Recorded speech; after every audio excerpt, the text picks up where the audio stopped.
well, some fairly horrendous things happened to me.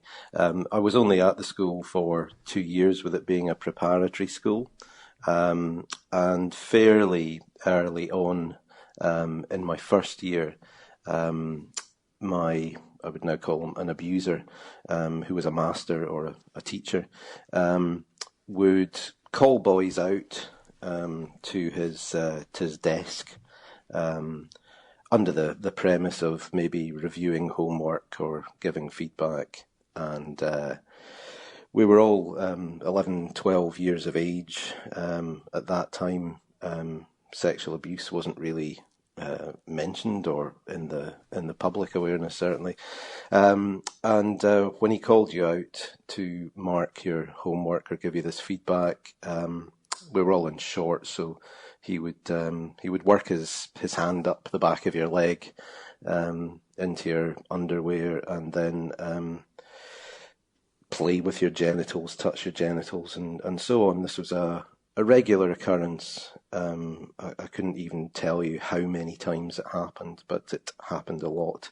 And the master concerned was initially a very, very likeable man, but fairly soon we saw that he had a raging temper. He would pick boys up on the slightest of faults, shake them violently by the hair, bang their heads off desks, and so on. And clearly at that age he wanted to avoid that kind of behaviour, so you just kind of looked forward while somebody else was being attacked, and didn't say anything. And I suppose that's how the abuser got away with what he got away with, because you were really too frightened to say anything. And this molestation, this abuse that went on regularly, nobody talked about. And I suspect that we all just saw it as some kind of normal behaviour. At least that's what the master, I think, enforced through his actions and his behaviour. You see, I think anyone listening would think this is extraordinary, because you're saying it's almost the whole class, and it's molesting the whole class, and then being violent towards the whole class, and this will be every class that goes in front of him. And did it get worse? Did the abuse get worse?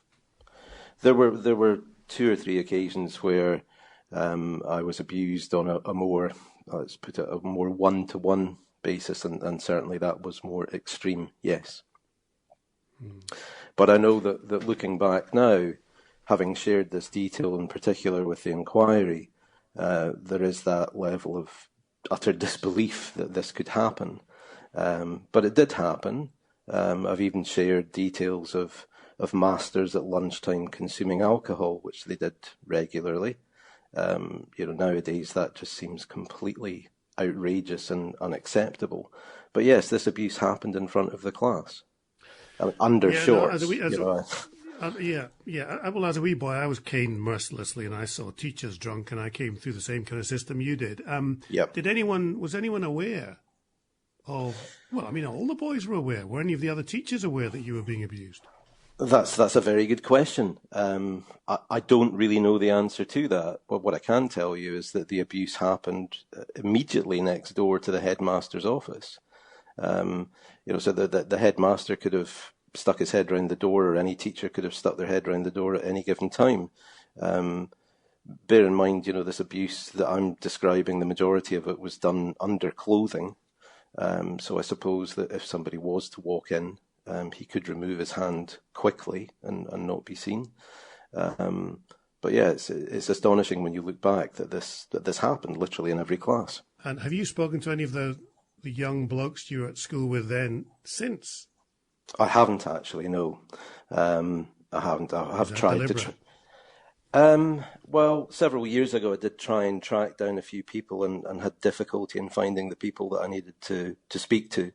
There's only so much you can find on LinkedIn, for example, to track people down. Do you know what's extraordinary about talking to you is it sounds to me as though there will be hundreds of wee boys, well, if that's the right number, let's say 20s, 30s, 40s, to that extent of wee boys who've gone through that same class that you did, and they're living with the same story, and they haven't told it. Yep. And that's the primary reason that I came forward. I contacted the Child Abuse Inquiry in 2017 when I saw some publicity around what was being investigated. And I informed the inquiry then of my abuser's name. And I was told that because I'd mentioned him by name, that they then had to pass that on to the police. And I'll be honest, I felt a tremendous amount of relief that it was kind of off my plate. I'd handed it over, something would be done.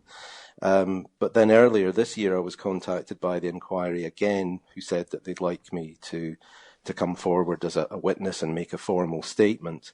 And I was told then that just because I'd mentioned my abuser's name and that they had passed the details on to the police, it wasn't to say that any action had been taken.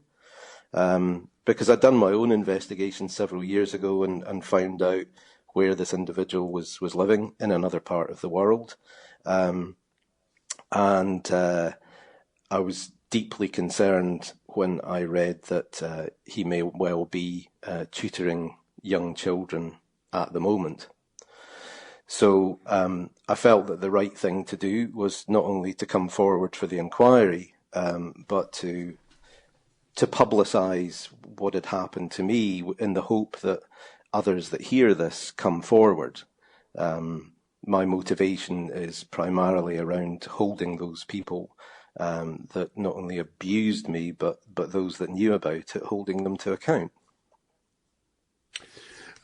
Again, there will be hundreds of people out there who were caned mercilessly, humiliated, abused in many different ways. And then there will be, as you say, possibly hundreds who've been sexually abused.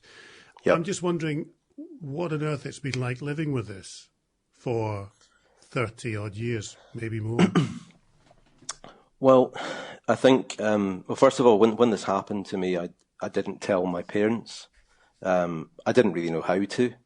I didn't know how to describe what was happening to me. It was all buried away. And it wasn't really until my early 20s that the gravity of what had happened to me started to sink in. Typically, I would only talk about it if I'd consumed alcohol, which I did quite a lot of. And then depression started to set in, which I thought was just me. I didn't realise the connections really to what had happened to me. And I've suffered depressive episodes, it's fair to say, a lot over the years. And finally had some counselling for this 2 years ago now, which I found enormously useful. And I'm thinking that's probably resulted in me, deciding to do what I've done recently. Before I go on to my last question, your life now, without giving the game away as to who you are, because I actually don't know who you are, is it a happy, settled life with family or relationships and a job? Yes, it is. I have 3 children, wonderful wife, who's been enormously supportive, and I'd like to think I'm a functioning human being. But that's not to say that I haven't had my difficulties over the years, sure. Particularly with inexplicable anger boiling up, for the slightest reason or at the smallest event, which I can now see a connection back to what happened to me. One last question then. In recent years, the extent of this historic child abuse in many different settings has come to light, hasn't it? Do you have faith in the Scottish Child Abuse Inquiry, and do you think your abuser, and you know where he is, will ever be brought to justice? Well, 2 questions there. I suppose the first one, yes, I think it's important that the inquiry does its job. Clearly, it's well after the event. But if this inquiry prevents one more boy, one more girl being abused in the future, then it will have been worthwhile. I sincerely hope that my abuser's brought to justice. Sincerely hope. Will that happen? I'm not 100% sure. But I'd like to think that should more people come forward that have been abused at Fettes Junior School in the early 70s, then we stand a better chance of bringing this individual to account. Thank you for talking to me. You're very welcome.